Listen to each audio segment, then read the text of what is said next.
হাওড়ায় রামনবমীর শোভাযাত্রায় এবার শর্ত সাপেক্ষ অনুমতি দিল কলকাতা হাইকোর্ট। বিচারপতি জয় সেনগুপ্ত তিনি জমায়েতের সংখ্যা নির্ধারিত করে দিয়েছেন। 200 জনের জমায়েত নিয়ে সভা করা যাবে এবং সেখানে শোভাযাত্রায় অংশগ্রহণের অনুমতি তিনি দিয়েছেন।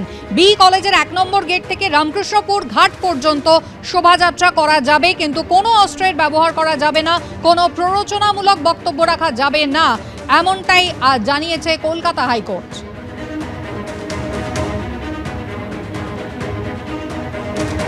হাওড়ায় রামনবমী শোভাযাত্রায় শর্ত সাপেক্ষে অনুমতি দিল কলকাতা হাইকোর্ট। 200 জনের জমায়েত নিয়ে শোভাযাত্রায় অংশগ্রহণ করা যাবে, অনুমতি বিচারপতি জয় সেনগুপ্তের। সৌভিক মজুমদার আমাদের প্রতিনিধি রয়েছেন টেলিফোন লাইনে। সৌভিক, কি নির্দেশ আজ কলকাতা হাইকোর্টের?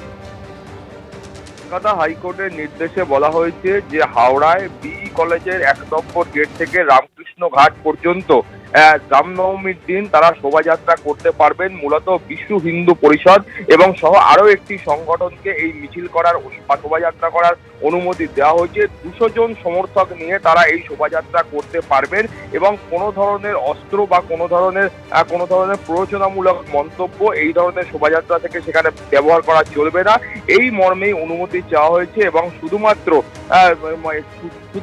200 জন লোককে নিয়ে তারা এই মিছিল করতে পারবেন, এই মর্মে অনুমতি দেওয়া হয়েছে। এবং মিছিল কোথায় থামানো যাবে না এবং কোনো রকম থামিয়ে কোনো ধরনের সভা সমাবেশ এই সমস্ত করা চলবে না বা কোনো রকম বক্তব্য পেশ করা চলবে না এবং শান্তি শৃঙ্খলা বজায় রাখতে হবে।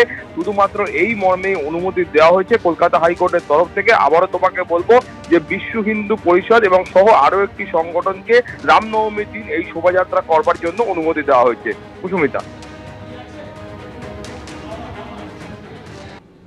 আচ্ছা বলুন তো মা বোনেরা আমার, নবরাত্রি যারা করে আমি তো তাদের শুভকামনা জানাই। আমাদের এখানে বাসন্তী পুজোও হয়, দুর্গা পুজো হয়।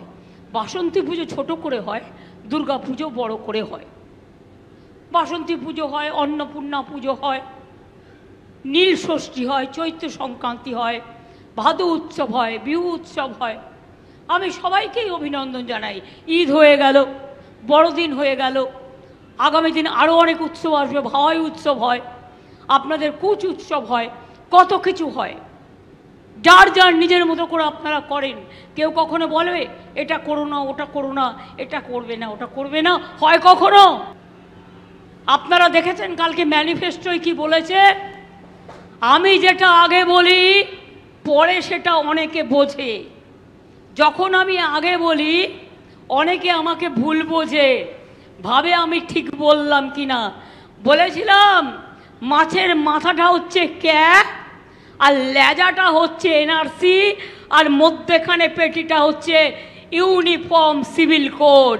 কালকে ম্যানিফেস্টোয় রেখেছে কি রাখেনি?